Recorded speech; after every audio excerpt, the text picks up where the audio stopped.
Hey, what is up, guys? It's your boy coming back at you with another video.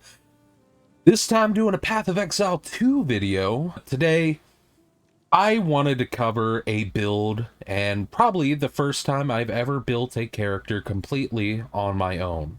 That's not to say I didn't take some inspiration and some tips and everything like that from other people and other people's builds and stuff, but everything that I've designed, the skill tree and everything, I pretty much figured it out all on my own. And it's a super tanky, super comfortable, and really good DPS build that can handle just about any content you throw this character at. I don't want to take up too much of your time here, so let's just get on into it. So, obviously, playing that Abyssal Lich, you get that physical damage from your rupture of the flesh, which is going to be extremely important once you see some of the uniques and stuff that we're rocking. Jewel socket, I mean, getting an extra jewel socket, always nice to have. And then going into eternal life, your life cannot change while you have energy shield, and this build takes that node and breaks it. Let's go over some of the skills here. So, first of all, main source of damage is coming from your spell totem, along with this thing over here called the Ancestral Bond. Your totem limit is doubled, which I'm not really taking advantage of that, unfortunately, but no charge requirements, and totems reserve 75 spirit each. Grim Pillar as your main source of damage. It's going to conjure little spikes everywhere, about 20 of them at a time. When the spikes break, they explode. They're dealing cold damage, chill, freezes, just lots and lots of DPS using magnified area, urgent totems, extraction, and Rakiata's flow, or Rakiata's flow, however you want to pronounce it. You've got the explosions, dealing 37 each. Super nice. You're getting 72% chance to crit, which is over half the time. 572% crit damage bonus. You got the entangle. It's the main way to get those spikes to explode and everything. With branching fissures, physical mastery, rapid casting, accelerated growth 2, and extraction. Now, of course, you see that I'm running extraction on both of these, but sacrificing that 10% of life on use, you're not even worried about it, because your life cannot change while you have energy shield. It's just a flat, free 35% of damage as extra chaos. And of course, since you're using accelerated growth, you're going to need a way to trigger it. That's why we got the Thunderstorm. Using Shock, Living Lightning 2, Zenith, Magnified Area, and Prolonged Duration. Thunderstorm itself is not doing a whole lot of damage. It is helping apply Shock. Shock's always nice to have. And you're getting Living Lightning, which is important because it goes down to our Blasphemy. But also you need Thunderstorm to get that accelerated growth, which accelerated growth is going to cause your entangles to bloom, little flowers that explode, so you're getting more explosions, more things blowing up, more ways to destroy those pillars, causing even more explosions, just explosions everywhere. Super nice. Now, to add to those explosions, we're running Blasphemy. A lot of people would go with Temporal Chains for this, which I totally understand. Temporal Chains is pretty solid. However, I am using Repulsion. This curse is incredible and incredibly fun. Applies fragility, and it applies like a little mark on every enemy within my radius. Whenever they get hit, they're just going to blow up and knock back, and those explosions are just going to cause even more chain reactions with the Grim Pillars and everything else. It's just more and more compounding damage, more explosions. It's fun. Living Lightning too, because this can also produce those Living Lightning little guys. Magnified Area, Hex Bloom, and Clarity for that extra mana regen. We got Sigil of Power. This is just going to give us a nice boost when we're bossing or facing off some really tough yellows. Cast on block. I don't know what to slot into this, honestly, but I found Detonate Dead to be a solid choice. Every time you are blocking with your shield, you are casting Detonate Dead completely for free. Heft, Physical Mastery, Magnified Area 2. It's just more explosions, more compounding DPS, all synergizing super well with each other. So, as far as the gear goes, we are rocking the Blacked Out, which is a questionable choice for some people, but for me, it is super comfortable. I love this thing, especially when you are playing the Lich. Damage over time bypasses your energy shield. You don't take damage over time at all. You can sit in fire. You can sit in the dark miasma that Kulamak starts spewing out. You can sit in the little delirium area where you get those little amulets. You can just sit there and ignore the whole damage over time crap. That alone makes this piece so worth it, in my opinion, even though you are getting really crap stats for everything else. Even the energy shield, really not that great. And on top of that, it's Fallen, Crucible Tower Shield. This is how we're getting the cast on block. Rocking the Ox Idols on it, getting more block chance. I've got a pretty nice roll on this as well. You take 2% of damage from blocked hits. I know you can get 0%, which would be better, but with all the defensive layers that I have on this character, that 2% really is nothing at the end of the day. And then, of course, chance to block damage is lucky. As you can see, my max block is technically 50%. I've got my block chance up to a 45 altogether, which means I have an effective block chance of 70%. Most of my yellows are not that great. They could all be upgraded. This is just for Chaos Res and Energy Shield. Or Chaos, you know. It's belt. I mean, it's got good rolls, but it's really just a resistance belt. 35% movement speed boots. Energy Shield. All that good stuff. You'll love to see it. This ring, not the best, but it's got really good resistances. It's got rarity of items found.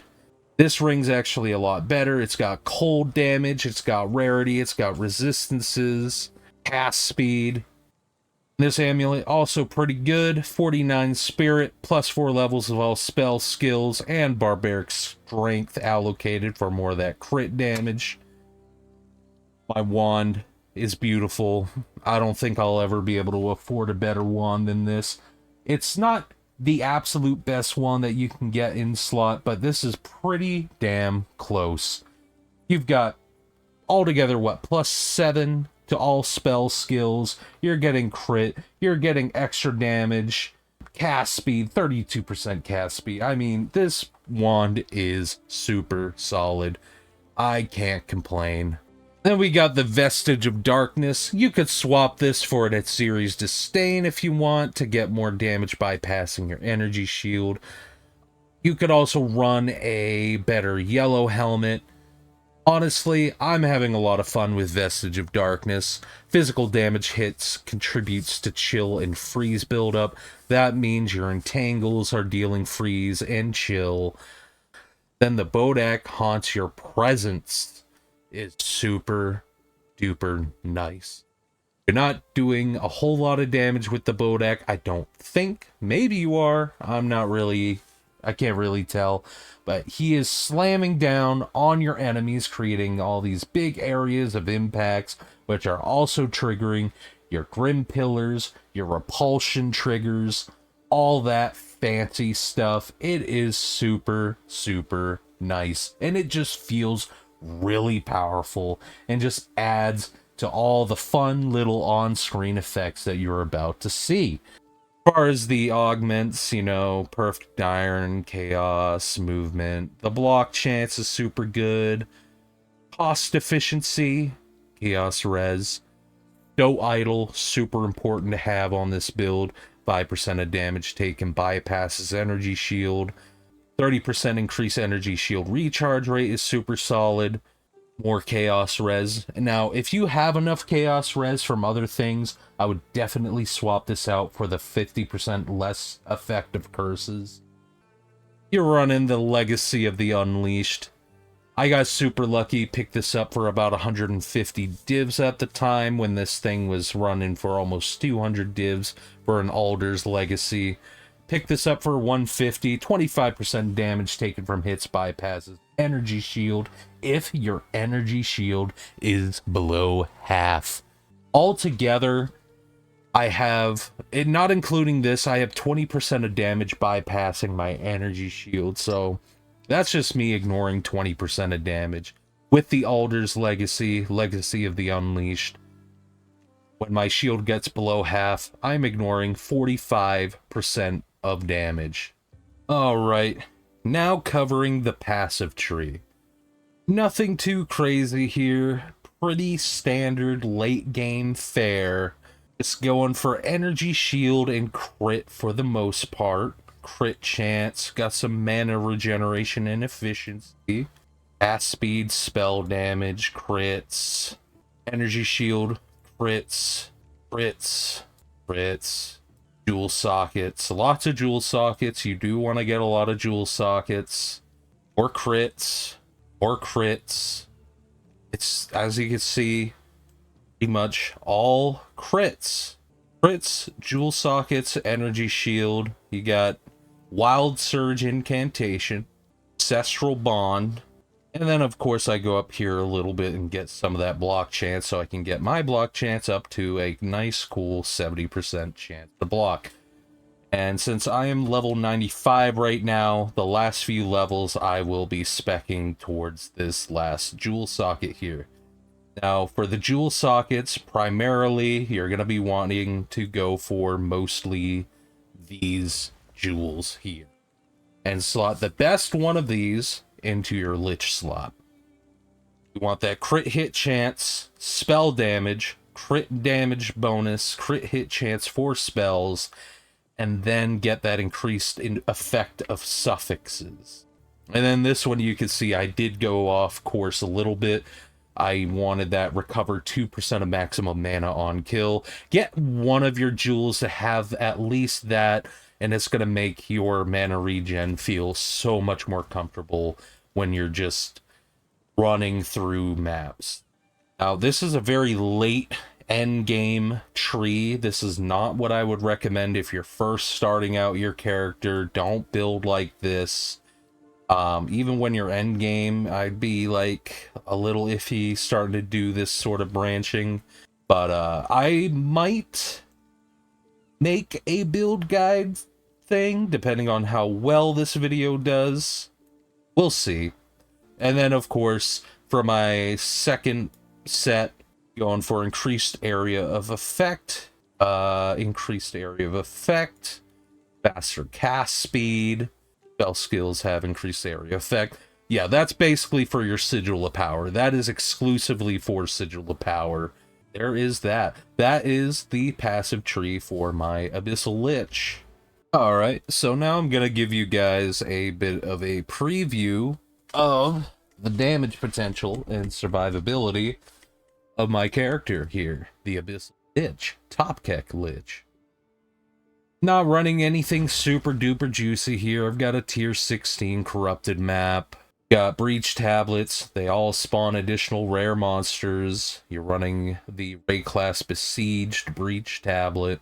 So we're going to be getting some hopefully pretty big explosions on our breaches. So let's take a look at the juice. Starting off, drop down a totem, explosions everywhere. Dropping down the totems, I'm hitting them with the entangle. Forgot what entangle was here. Level 80 map. Oh, here's our first breach. Check this out.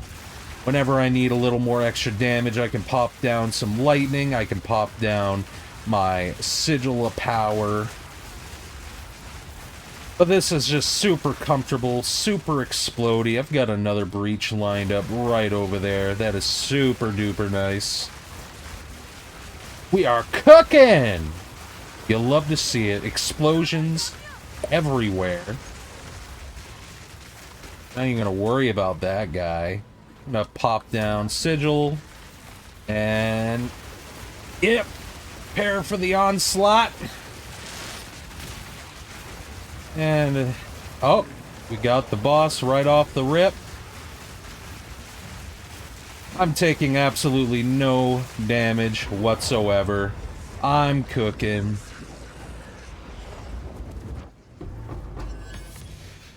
Let's see. Yep, it was all trash.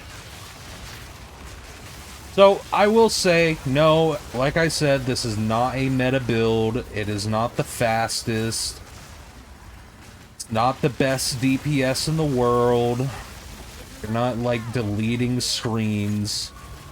But it is super comfortable. It feels super good. You are still deleting things with ease. Alright, back to the breach here. Got another breach. We're gonna rock this breach real quick.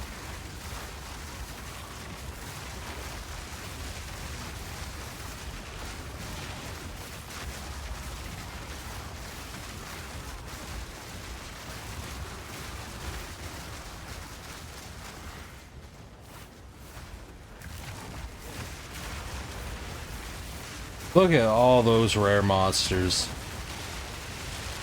We're barely taking much damage at all.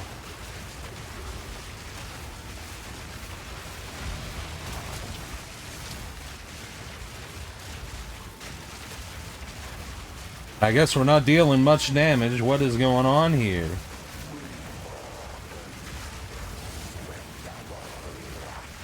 Look at that. Say nothing. Oh, I am taking a little damage.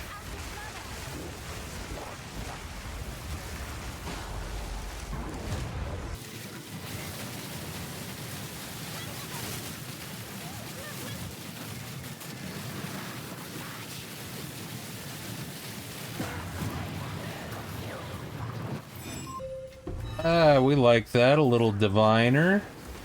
A little divine orb. We like that.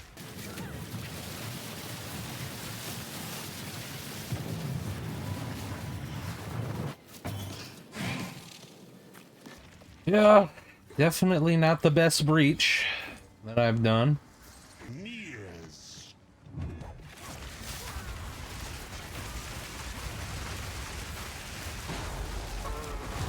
And goodbye.